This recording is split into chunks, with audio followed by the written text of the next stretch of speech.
Hello, magandang araw mga ka-farmland. Nandito po ako sa Barangay Sisilmin po ng Cavinti, Laguna. So, ang Cavinti, Laguna po ay kilala din po sa tourist destination. Kasi meron po itong man-made lake. And marami din po ditong falls. Dito po ang Cavinti Underground River at ang Cavinti Falls. So, may property po ditong ipinagbibili at ito nga po yun mga ka-farmland. Ayan. So, along siya ng Barangay Road.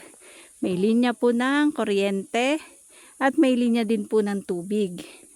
So, ito naman yung kapaligiran dito mga ka-farmland. Napakaganda po dito ng kapaligiran at sobrang tahimik, presko ang hangin. Yan, madami na pong nakabili dito sa tapat, kanya-kanyang mini farmland na po yan. So, ang property po ay ito, start doon. Yan. Yan. Papunta po dito. 7,000 square meter po. O pwede din po naman mag-cut ng 5,000 square meter hanggang 7,000 square meter. Or depende po sa gusto po nung bibili. Minimum po ay 5,000 up to 7,000 square meter. So hanggang doon po ang property. Yan, diyan. Papasok, papunta po doon. Yan. So mga ka-farmland, ang ganda po dito kasi once na malinis po yan, napakaganda po ng view. Pagdating po dun sa taas, sobrang dami din pong tanim na mga fruit bearing trees. Tatry ko kung kaya kong dumaan dito.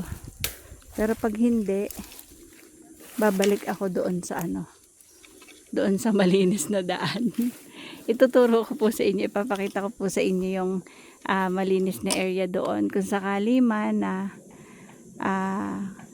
etong property na ito ay kapusin sa 7,000, hanggang dun po kasi yun dun sa malinis na area. Ito po ay titled property, 3,000 pesos per square meter. Yan. So tayo po dito po dadaan sa property ng owner. Kasi ito po ay hahatiin lang po dito sa property ng owner. Yung kalahati po kasi hindi na po nila naaabiyad. Yun ang ganda po dito. Ako po'y mahigiraan po dito sa inyong bakuran. Mahirap lang po kasi doon dumaan kasi masukal. Kaya ako dito nagdaan sa sa loob ng bakuran ng owner. Pero pag po sinukat, hindi pa po kasi ito mga ka-farmland, hindi pa po kasi nasusukat. So ang ibebenta po ng owner ay 5,000 square meter, pwede pong mag-expand hanggang 7,000 square meter. So ang sukat po ay magmumula doon pa dito. Magmumula doon papunta po dito. Kaya ito pong dinadaanan ko ay hindi ko na po binibidyohan ng maayos dahil baka po mag-expect kayo na ito po yung for sale. Ang for sale po ay yung pong dito. Pero ano po yan, tag dito, isa-subdivide pa po. Kung hanggang saan po yung bibilhin. So, ayan. Nandito po tayo sa labas ng bakod. Ito po ay ang pinagbibili na property. Yan. Mountain view po dito. Tapos, madami pong mga fruit bearing tulad po ng kastanyas. Fruit bearing ba yun? May niyog, may rambutan. Yan. So, nandun ako kanina, dun sa area doon. Yan, may mga bahay po dyan. Ang ganda po nitong gawing retirement place, bahay bakasyunan.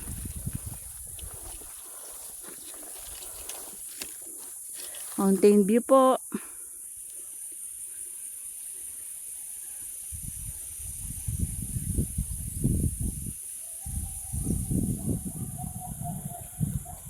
Dito po sa lugar ng Cavinti, Laguna ay walang baha. Kasi mga ka-farmland, ito po ay pabundok din. Pwede pong dumaan dito sa may papunta pong Luisiana, Laguna. And then pwede naman po dito dumaan sa may Caliraya Lake.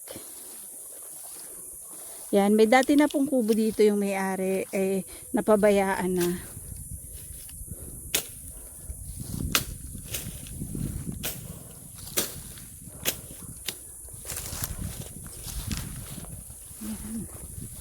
Dahan-dahan lang tayo at medyo may kasukalan. Yan, meron pong mga langka. Yan po, rambutan. May mga santol. Ayan po, kastanyas. Yan. Kastanyas po yan. Dahan-dahan lang po tayo. Dahil medyo may kasukalan itong property. Pero pag po nalinisan itong mga ka-farmland, ang ganda na nito. Patag pa po din sa, sa loob.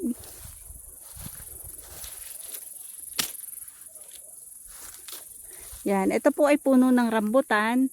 Yan, may mga bulaklak na nga po. Ayan pa. Madami po itong fruit bearing. Sabi nga ni Sir hanggang doon pa. Testing ko po kung kayanin ko pumunta doon. Yan. Diyan po sa part na yan, pa-sloping po. Madami pa pong tanim na rambutan dyan. Tapos ang ganda po ng view diyan. Gawa na nyo dyan po yung kabundukan. Tsaka po din sa kabila. Yan. Sa ngayon po, hindi lang po kita. Gawa ng madami pong mga puno.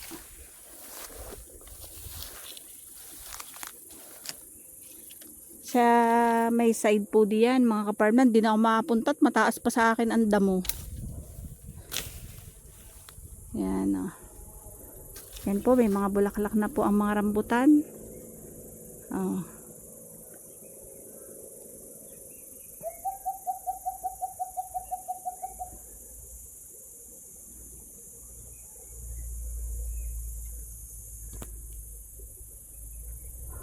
Yan, ang mga maririnig nyo po ay huni ng mga insekto. Ayun.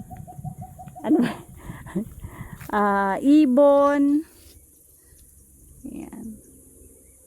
Yan po. Yan po ay puno ng mga kastanyas po yan. Ganda po nito pag nahawanan. Pwede po ditong gawing bakasyonan.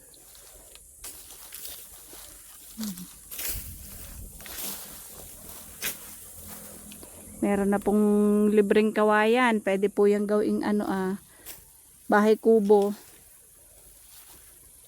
Yan. Ang mga ka-farmland ng area po dito ay patag na patag din eh. Patag na patag po. Tas ang pa-sloping po ay diyan po sa area dyan. Yan. So malaki po yung flat kung saan pwede po magpatayo ng bahay. Nandito po sa tuktok. Gandang tanawin.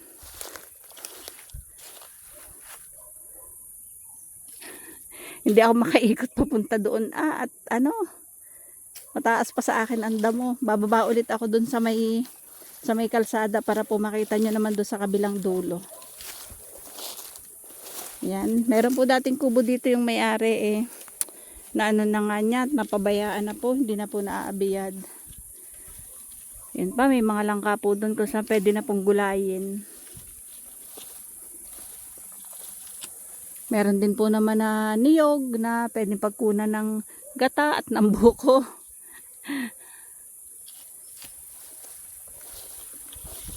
Nakakatuwa naman po dito sa sa property. Ganda siya. Imagination lang po kahit po dito medyo madamo ay maganda po ang kalalabasan ng gagawing farm dito.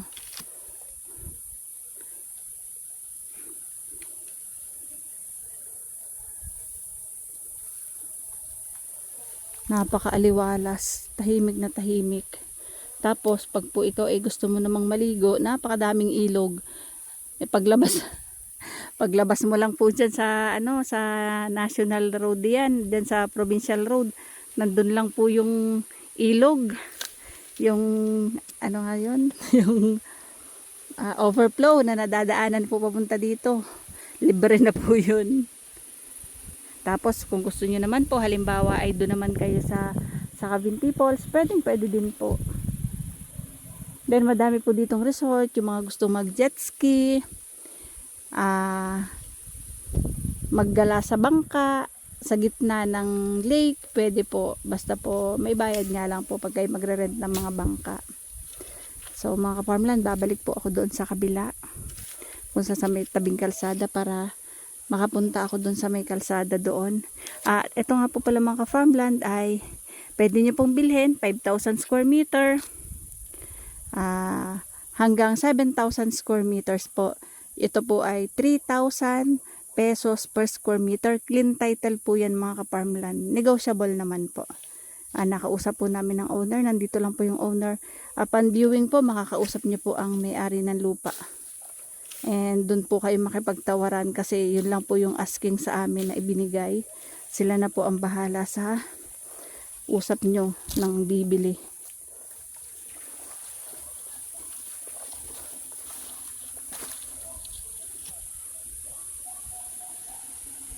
So mga farmland, ayan po yung property.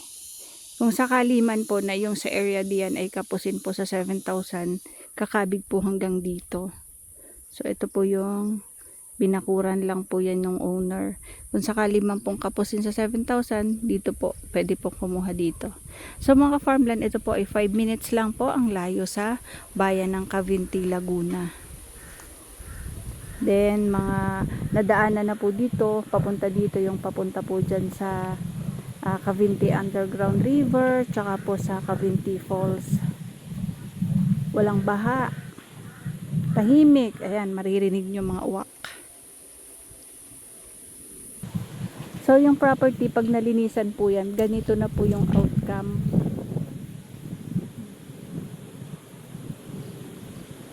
Presko, napakaginhawa. Gawa po yan ng mga puno. So, lagi nga pong hinahanap ng mga client natin, yung po maraming puno. Kasi po, isa din po yun sa nakakatulong sa kaginhawahan po ng kapaligiran. Kaya yung simoy dito ng hangin malamig. Kahit mainit ang sikat ng araw, presko ang simoy ng hangin. Ayan. Ano. Yung area na po yan, hindi po yan pinagbibili. Kumbaga, pinapakita ko lang po na kung sakali pong malilinis po ito, ganyan din po ang kalalabasan. Kasi same lang po siya ng terrain ng lupa. Dito po sa part dito, patag na patag po yan. And then, bahagya pong padahilig. Pero yun po ay kapit na kapit naman sa kalsada. Tara po at babalik po tayo dun sa may tabi ng kalsada. Ayan, ayan lang po yung yung bahay ng owner. Katabi lang po nitong property. Lalabas po tayo. Babalik tayo dun sa boundaryhan ng property. So, ayan. Sako pa ng property hanggang dyan. Ayan. Ayan po yung barangay road. Then, ito po yung muhon. Dati yung nandito. Hindi naman parang pati po. So, iyang niyugan na yan mga ka-farmland. Hindi na po yan sakop ng property. Yun lang pong dalawang puno na yon. Yun lang po yung nahagip sa sukat. Tapos diretso na po papunta dun sa pinuntahan ko kanina na may sloping. Yan. Ito po ay kasama pa po sa property. So, yan. Galing doon, papunta dito sa tabi ng kalsada. Diretso papunta po doon sa pinanggalingan ko kanina. Yan. Kasama pa yan. Kasako pa hanggang dyan. Yan. May mga katmon, panay santol, tapos ayun nga po yung mga rambutan. Yan ang katmon. Yan, sikat po yan. Kasi yan daw po ay papaubos na po sa parting norte. Katmon. Yan po ay nasa ating 25 cents. Ayan mga ka-farmland, sako pa po yan ng property. Kasi yung dalawang nyog na yan, pag ganoon po, papasok dyan. So, ganda po sa taas. Overlooking po. Tapos yung mountain view. Ganda doon patag. Sarap ng hangin. So, yung way na yan, yung kalsada na yan, pabukas po yan, papunta po ng Barangay Tibatib. Mga farmland, isang cut lang po yung gusto ng owner. Kung 5,000, 5,000. Kung 7,000, 7,000. Yan. Yan ang property. Yan ang kuryente. Yan ang mga ibon na talagang malayang nakakalipad. So, ito yung kapaligiran dito sa harapan ng property. Inuulit ko po mga farmland, ito po ay titled property, 3,000 pesos per square meter, negotiable. Clean title po yan.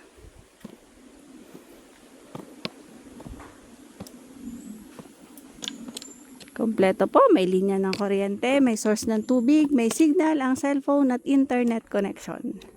So alam niyo na po mga ka-farmland kung saan niyo po kakontakin si Ka-Farmland TV. Bye bye po, see you for the next videos. God bless po sa ating lahat. Naway lagi tayong gabayan at pagpalain ng Panginoon. Bye bye!